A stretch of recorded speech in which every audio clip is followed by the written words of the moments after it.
This week's discussion is about pastoral responsibility. We thought we'd focus in on four topics. One, the one that was requested in the voice threads, were people that we found it easy to have relationships with and people who had problems or we saw might be problematic.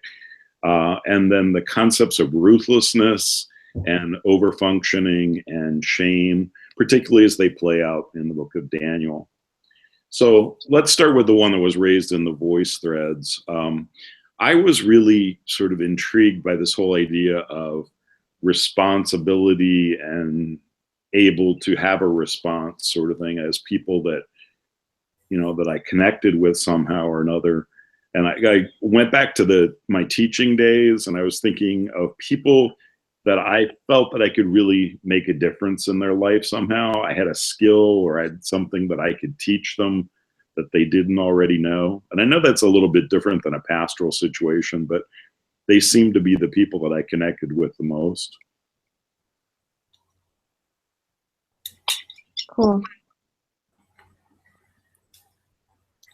I can go next if that's. Oh yeah, jump in. I mean. Okay. So in terms of well, I was thinking about it in terms of like which people do I have like a healthy sort of boundaries, healthy balance of my own sense of ruthlessness and reparation and all of that. For me, where I have the healthiest relationships are definitely my female friendships. I think I can be enough of myself with them that, that they don't only know my false self. But I'm not quite comfortable enough to really be as ruthless as I can be. So my false self keeps certain parts of me in check.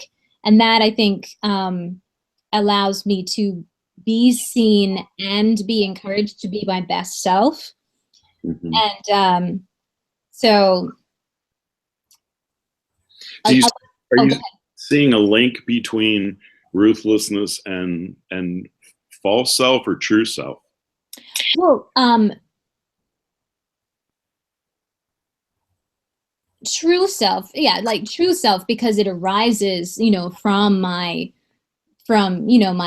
actual impulses. My false self would definitely cover up any sense of ruthlessness. Mm-hmm.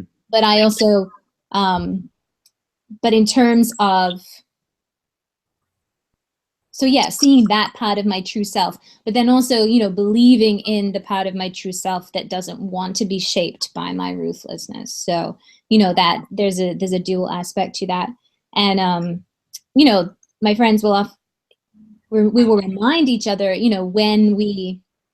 when, for example, our inner critic will take over, we remind each other, are you talking to yourself like you would talk to a good friend, that kind of thing, so it's like, there's a good modeling there. And so, yeah. And wait, are we just talking about the healthy side or the not healthy side? I just started with healthy, but. Okay, so we'll circle back to the not healthy. Fine, yeah. If you want to go there, it's good. I'm good then. I'm ready to pass the baton. Okay. Adam, what are you thinking about healthy relationships, healthy boundaries? Yeah, I mean, I think that I was thinking of it just in terms of how when you meet someone, you get a good sense often of whether you think I could hang out with this person or not. So, I mean, for me, the things that connect are really a similar sense of humor, right? And someone who's approachable. I mean, that's universal, I guess. But that sense in ministry and in other places where you meet someone and you think, yeah, we can have a conversation. We're going to get along. We may not see eye to eye on everything, but there's that immediate sort of, yeah, I love being around this person, right? Instead of, and I'll make the turn if that's all right. Sure. You meet other people and you think immediately, the hairs go up on the back of your neck. You think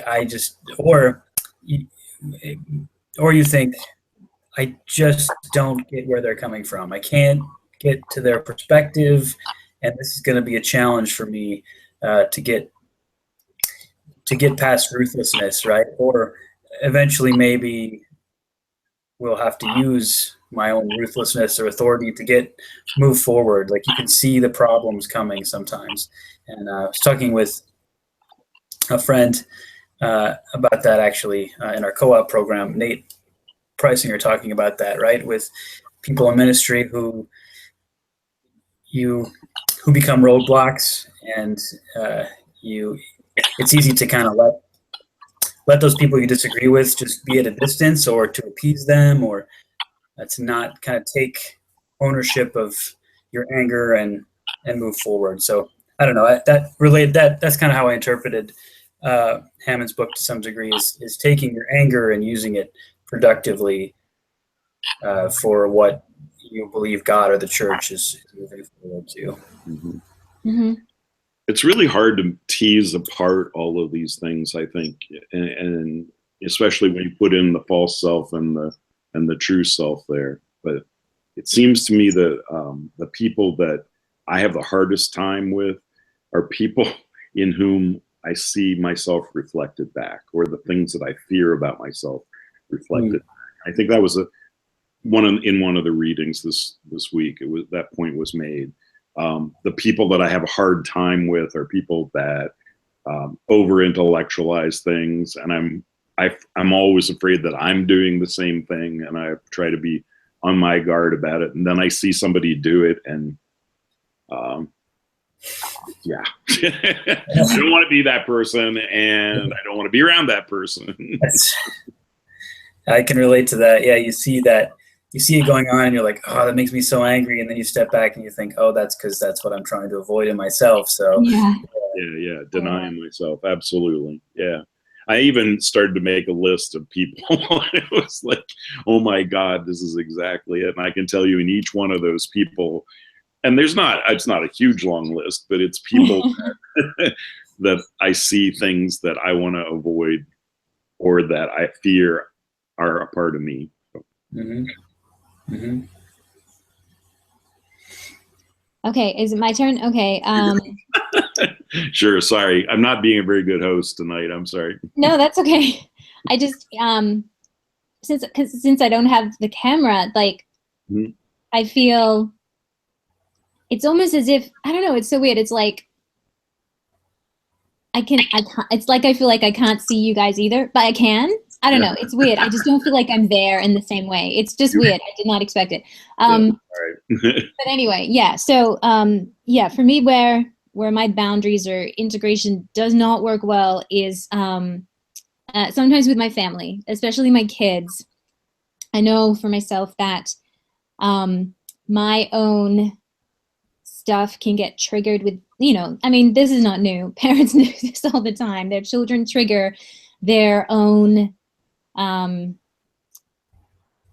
insecurities, their traumas, their whatever, things get triggered, and then I act out of my ruthlessness in ways that I wish I didn't.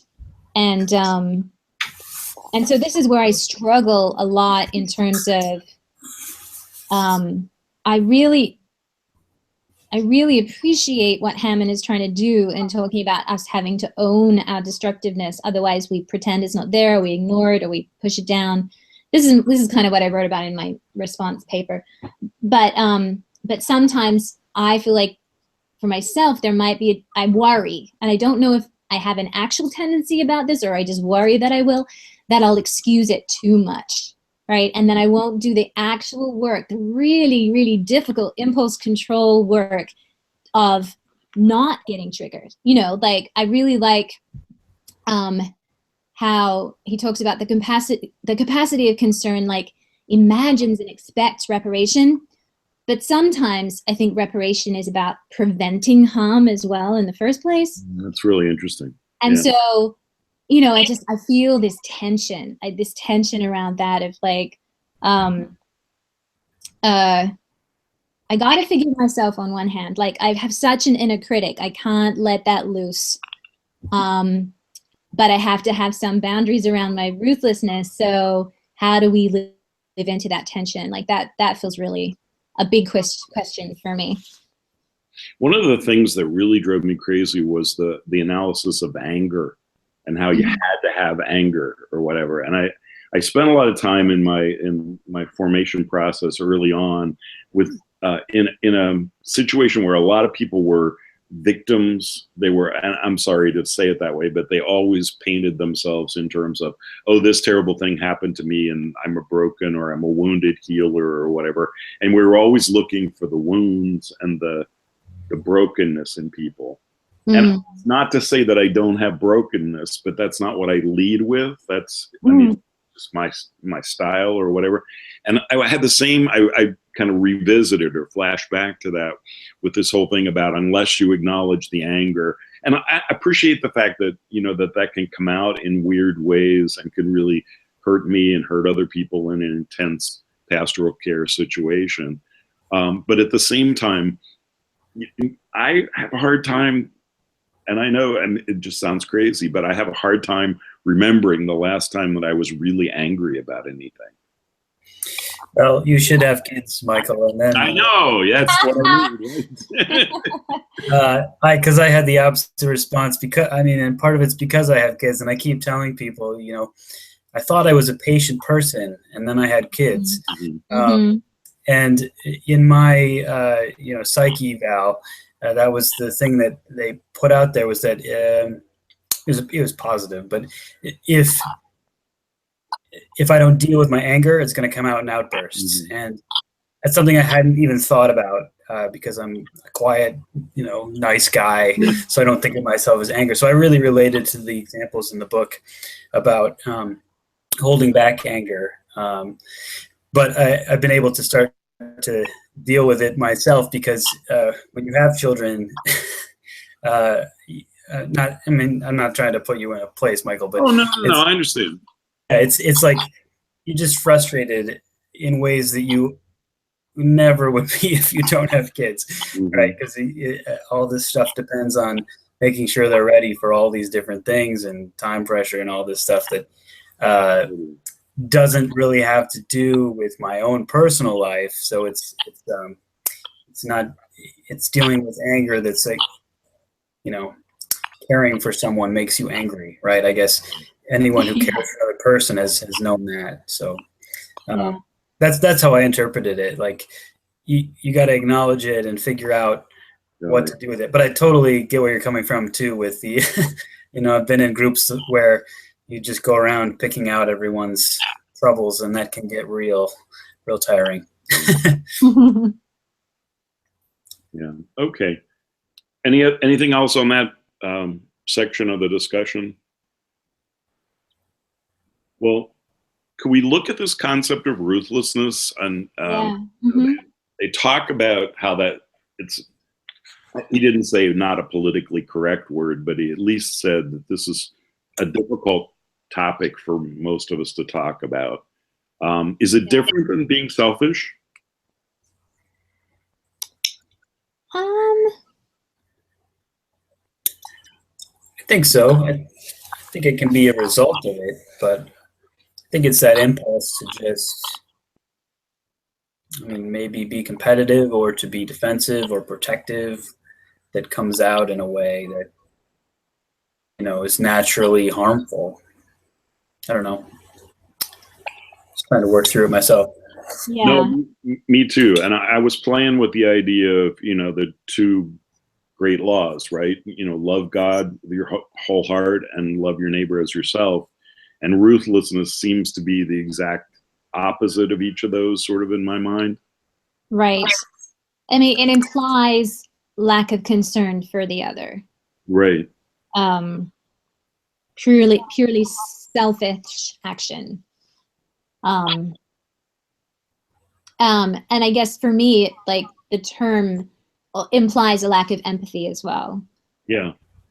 There's a description and I should have had it pulled out. I should have marked it in the book, but there's a description in one of them that is just like, it is so anathema to everything that I believe and everything that I try to live. And I kept thinking, am I really ruthless? I mean, do I fit any of this definition of ruthlessness? I don't know. Well, I mean, I think for myself, I've noticed times that I am, times that I feel so frustrated and angry at one of my children that I just purely want them to suffer, because I'm at the end of my rope, See, I always had the 3 o'clock or 3:30 when they were leaving. So I had the children until that time, and then I've moved them off. So I never got to the end of the rope. Yeah, but I do think what I do really appreciate is like the unflinching honesty of like just saying, yeah, there are parts of me that are like that. In the same way how it's helpful, to acknowledge white privilege, right? And to say, yeah, I'm racist, and we don't have to necessarily like, I'm not consciously choosing my race, my ruthlessness, and I'm not consciously choosing my white privilege, but and those are sort of two different examples, but no, I think it's great. I think it's a great comparison. Yeah. Right, yeah, but we still act upon them in ways that perhaps we might not necessarily choose if we had like deliberative opportunities. Right. But when they do happen, we have to figure out, like, we just have to recognize that they're there. Like, it doesn't do anybody any good to say that they don't exist, right? Oh, because absolutely. as soon as they do exist, then you can move on to reparation, right? Like, and I think that's a valuable way to think about it, because you can't imagine reparation if you're pretending that the ruthlessness has not happened or is not happening. Yeah, so I appreciate the honesty of it. There's that moment where they refer to where the kid is like, do I want to eat this like a regular human being, or do I want to throw it down? There's that moment of decision that I think kind of played out in my mind to lots of decisions that we make. Do I want to react right away? And I probably would react more ruthlessly, but I don't know. Over the years, I just think I've become a lot more, I don't know what the right word is, but I mean, deliberative, I guess, in how I interact with other people. I don't know. I don't want to come off sounding like a saint, because like white privilege, you picked a great example for me. Like, I think I just have been so convicted of that, and maybe I'll get to be more convicted of my own ruthlessness eventually. So.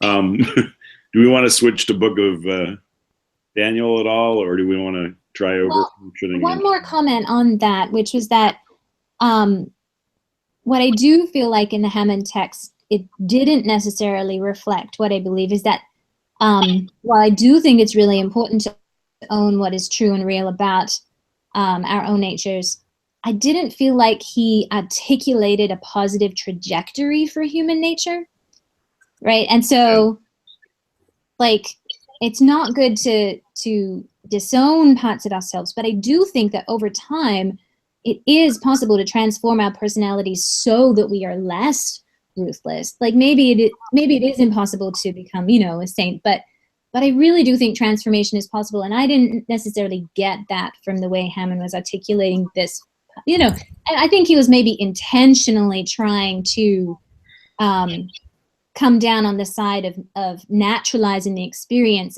as an antidote to shame, and that's really important. But I missed the optimism, I think, of of imagining ourselves in better, and that can also be like a tyranny. Like, expectations of how we should be better is also a tyranny of its own kind. So, like, there are extremes for sure on both sides. So yeah, as always, the answer is always a balance, right? You got it.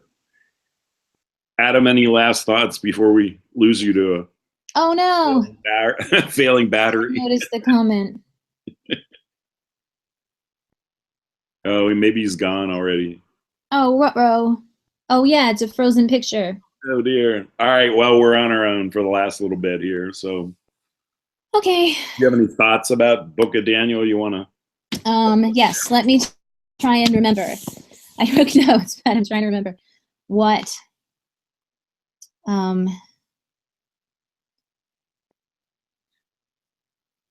thought the interaction with the bishop was really interesting, always, all Mhm. the way through the female bishop, Yeah.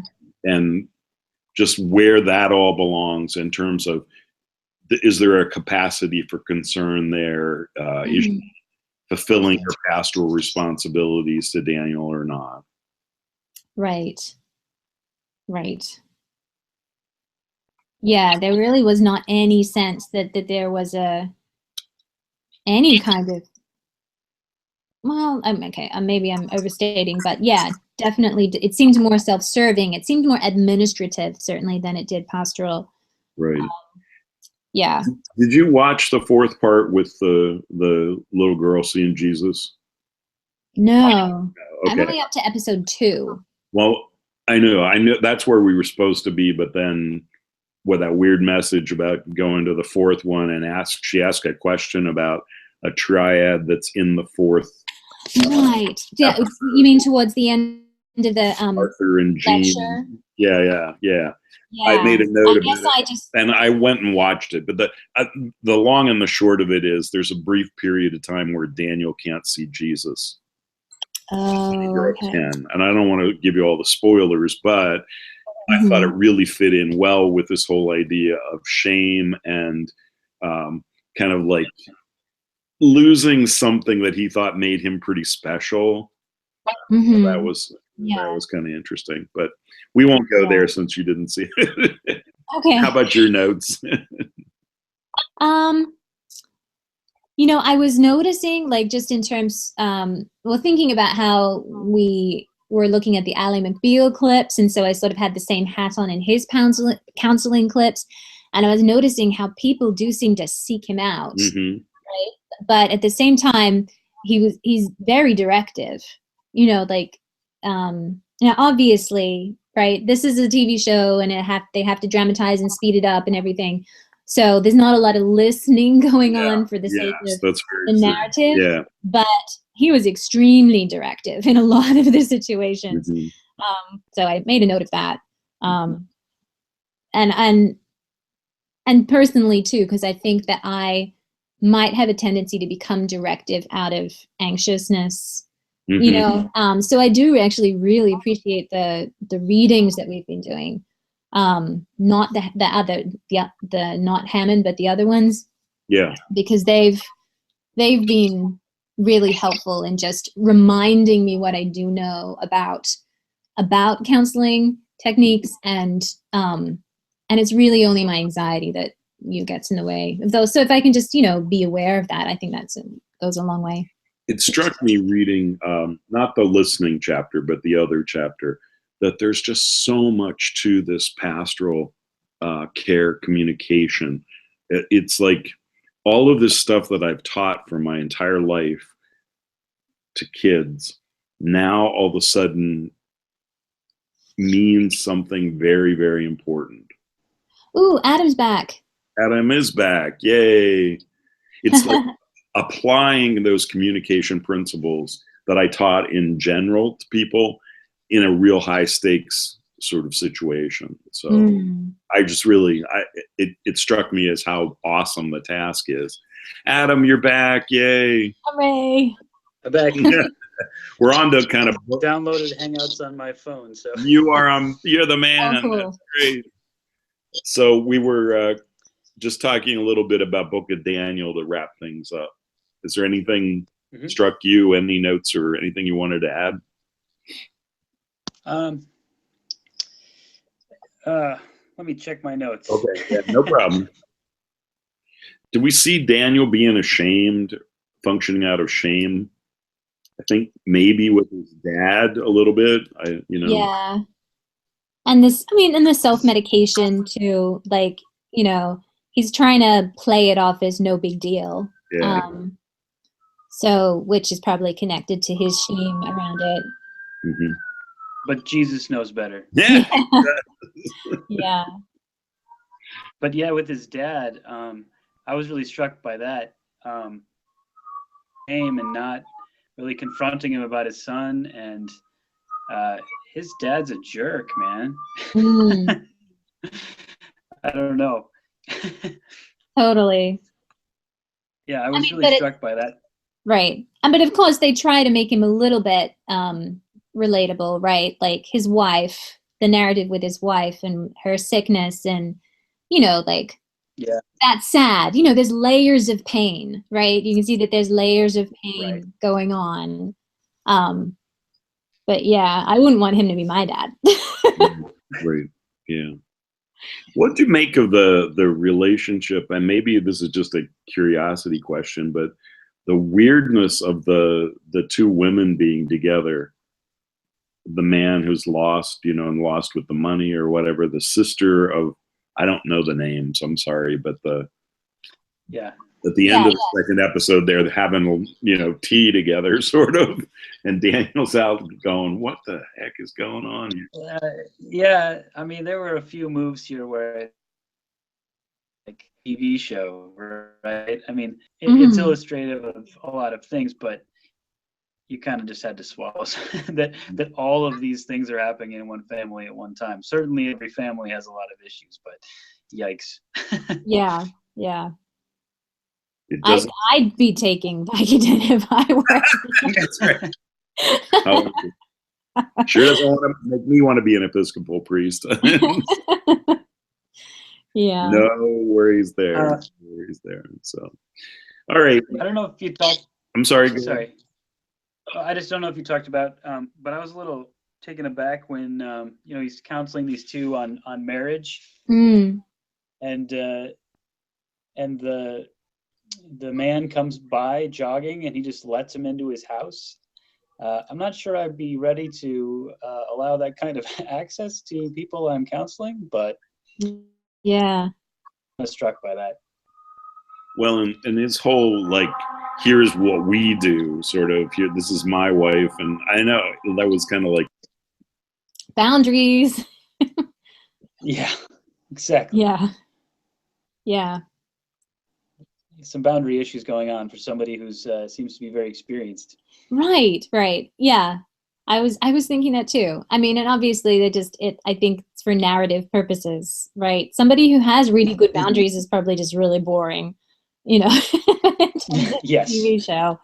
So I'll take it. The fire department has gone by here and like really, really loud, so that's why I was on mute for a little bit. Anything else anybody wants to add?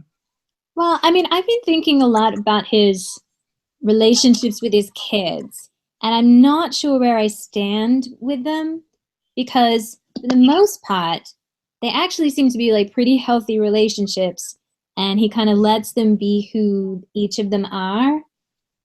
But at the same time, I can't shake like this little feeling of like, I don't know, like,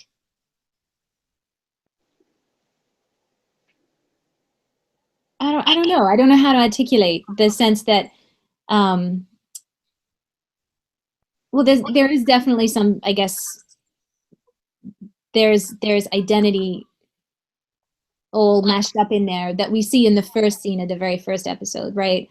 When their daughter is arrested, right? And that's a big deal in terms of his identity as a priest and how he wants her to act. But then he does give them a lot of latitude to be themselves. So I was just going to say, I don't think he flips out nearly as much as you might have expected him to if it was all, invested in who he is, right. Yeah. I think you're onto something there in terms of allowing the children to do and be who they are and not being particularly troubled about it. I worry about the wife. I have to tell you. I mean, there's a whole lot of weird stuff going on there with her drinking, and yet they seem okay. And she seems. I'm with you. Go for it, Adam. Sorry. Yeah, sorry. My phone's not as good as my computer, I guess. I don't know if it's poor writing or there were a few times where I just don't believe the wife at all. I just think this is, and it may be because she's so different than my wife, but I just very inauthentic kind of relationship. I don't know. I don't see them. They seem to be like business partners who have sex on Friday night. I don't know. I don't see much of a rapport, or I don't know. Maybe I'm just being critical of the television program. And I think it's right. I think that the relationships with the kids are much more fleshed out and make much more sense to me. Yeah. Mhm. But I think you're right too, that, or Shada's right, that yeah, there's something, you expect him to react in a way that he's not reacting. There's a lot of non-reacting going on. Yes. I think you hit the nail on the head. Yeah. Yeah. It's like he's almost too good a parent.